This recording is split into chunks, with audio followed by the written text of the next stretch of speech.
L'intervista di oggi un po' l'obiettivo è di insomma, raccontare il Sensual Dance Fit, Sì, il progetto, insomma, come è nata questa danza che tu hai definito che è stata disegnata su di te e poi hai estesa alle altre donne.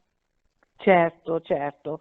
Allora, diciamo che come è nata era un discorso che mi sono entrata dentro questo mondo oncologica e diciamo che all'inizio giustamente i medici che mi hanno detto che le varie controindicazioni alla chemioterapia. Allora, il fatto che ho sempre predicato che la danza, cioè, è una cura, è una danza, va bene la salute e anche è cioè, danza fa tutto, no? Allora, perché in pratica non faccio il mio lavoro, cioè in pratica e metto la danza su di me di nuovo. Ho dovuto ricominciare da capo, cioè dopo tanti anni, sai, e Reinventarsi sì, un sì, po'. infatti. Allora diciamo che ho iniziato a fare questi esercizi un po' con la musica e ho dovuto usare una sedia e anche lo specchio, perché ogni volta che guardavo lo specchio, sinceramente che non mi trovavo più. Cioè, io vedevo una cosa mancante che tante persone che manco si rendono conto che mi pare che manca un seno, però Mhm. diciamo che per me era una cosa, non tanto il discorso dell'estetica, ma il Sì. discorso di sensazione totale, non mi sono trovato.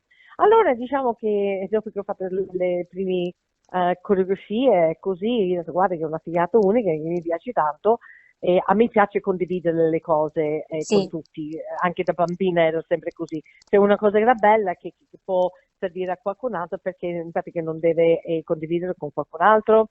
Sì. Allora ho detto a mio marito, gli ho detto guarda che voglio fare qualcosa e poi è nato questo senso dance fit. Ti chiedo, Caroline, perché tu ti prendi molto cura degli altri e dal modo in cui racconti anche questo progetto si sente la tua sensibilità, l'attenzione, però anche gli altri si prendono cura di te. Io, insomma, ti vedo su Instagram, ho visto le tue foto da Treviso, Derzo, ma anche quelle che fai in generale. Sì. Anche il personale sanitario, i medici, le infermiere, si percepisce un affetto, un'empatia anche con loro. Cosa vorresti dire loro? E a chi si prende cura di te in generale?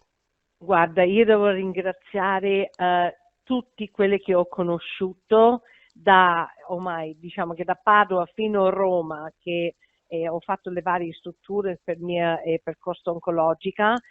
Io devo dire grazie, grazie, grazie, perché veramente, non so, sono tutti angeli. Caroline, ti chiedo se dovessi descrivere la tua vita con un ballo, come la vedi? È più un walzer, un charleston? Che ballo sarebbe? Allora, oh, questo è difficile. Allora, lo dico forse un paso doble.